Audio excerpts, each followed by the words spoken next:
Today I'm going to talk to you about how to pin your straps onto your apron. So you're going to need pins. Remember, those are the ones that have the little ball at the end, not the ones that have the eye at the end. You're going to need 5 of those.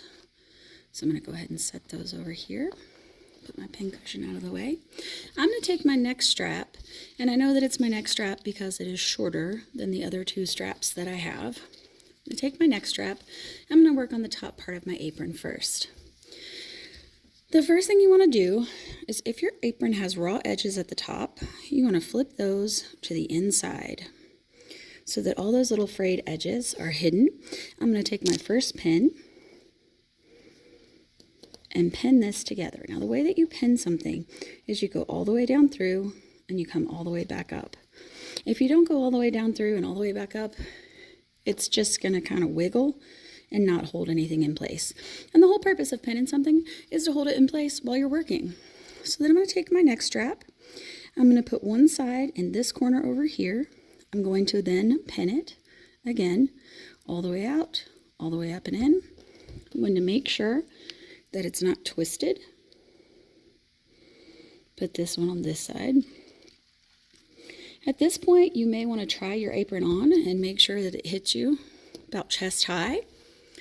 Then we're going to put our side ties in. Now, on each of your aprons, there is a little hole on each side, if I did it correctly. Some holes are bigger than others, so if you need help, be sure to ask for help. I'm going to slide that in just a little bit. It doesn't have to go in a lot. And I'm going to pin it in place, again, all the way down, all the way back up through, and be careful, these are pokey things. I'm going to take this one over here. You always want to make sure that it's pulled out all the way to the corner. It might be a good idea to iron your apron before you do this. If you didn't, it's okay. It's not the worst thing in the world. But an ironed apron is certainly easier to work with. All right, one other little tip that I'm going to give you before you get started that you might want to do. These side ties are really, really long, and that's so we can tie them either in front or behind our back. So what I'm going to do is I'm going to fold up my side ties, and I'm going to pin them. Now, why on earth would I do that? I know is what you're wondering. You would be shocked at the number of students that have sewn their straps to their aprons in the middle or somewhere else that they really didn't want to sew it in place, just because they are so very, very long. So I'm going to do that with this other side as well.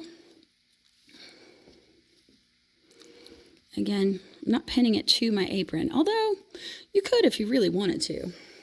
And then you might also want to pin the top just so it stays out of the way until you're sewing your pockets on later. But you want to sew this all the way across first, so you might want to wait until after you've sewn it all the way across, and then you can pin this so it stays tucked out of your way. Then it's easy for you to fold your apron up every day, even with the pins in it, and put it into your folder for safekeeping until the next time. And like I said, these are stabby, so please don't stab yourself like I just did.